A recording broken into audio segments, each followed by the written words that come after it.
জীবন মানে যুদ্ধ। এই যে জীবন মানেই যুদ্ধ, এই যে কত বড় যুদ্ধ প্রত্যেকের জীবনের জন্য, খালি আমার জীবনে নয়, প্রত্যেকের জীবনের জন্য কত বড় যে যুদ্ধ, সেটা আমার এই ভিডিও চ্যানেলগুলা একটু করে যদি ভিডিও দেখেন বা শোনেন তাহলে বুঝতে পারবেন যে কেমন যুদ্ধ। এই যুদ্ধ আজ আমি বলবো সেটা হলো সংসারের যুদ্ধ। কিভাবে এই যুদ্ধ শুরু হলো আমার জীবনে, সেই যুদ্ধ। আমি যখন ভূমিষ্ঠ হই সেই সময় নয়, তার 6 মাস আগে আমি পেটে ছিলাম। সেই 6 মাস আগে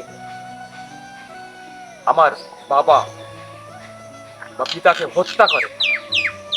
আমার বয়স এখন 40 বছর পার হলো, ঠিক তার 6 মাস আগে আমার বাবাকে হত্যা করেছে। কারা হত্যা করেছে তাও আমার এলাকার সমস্ত গ্রামের মানুষ জানে, কিন্তু কেউ বলতে পারেনি।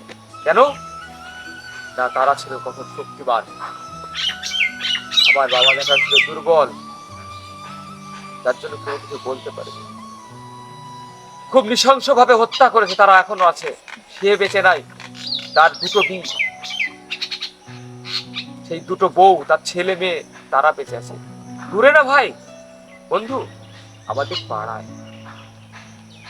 এই মোদী সরকারের 0 টলারেন্স নীতি আসার পরে আর ঈশ্বরের প্রতি আমার ভক্তি আসার পরে এমনই আমার পাওয়ার চলে এসেছে আমার শরীরে যে গ্রামের মানুষ সবাই একদিকে, আমি একাই একদিকে।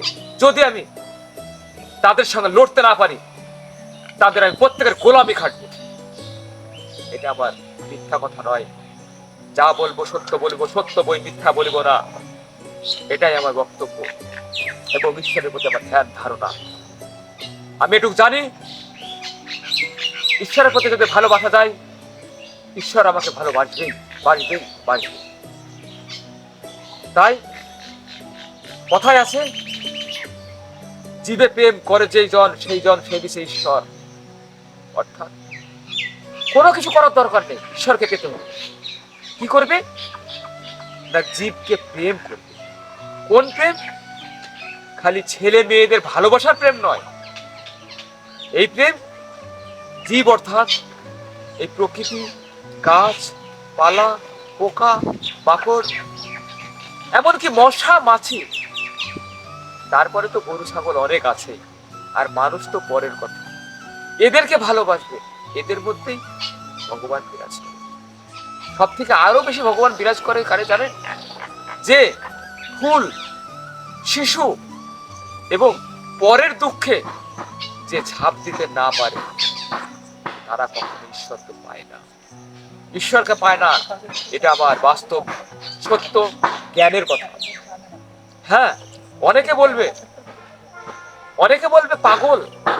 আমার পাড়ায় অনেকজন বলে পাগল, পাগলের মধ্যে এর ব্রেন খারাপ হয়ে গেছে, খারাপ হয়ে যাবে। তখন আমার গিন্নি বলছে, তুমি চুপ করে থাকবা তো, ডাক্তার তোমাকে বলেনি চুপ করে থাকতে?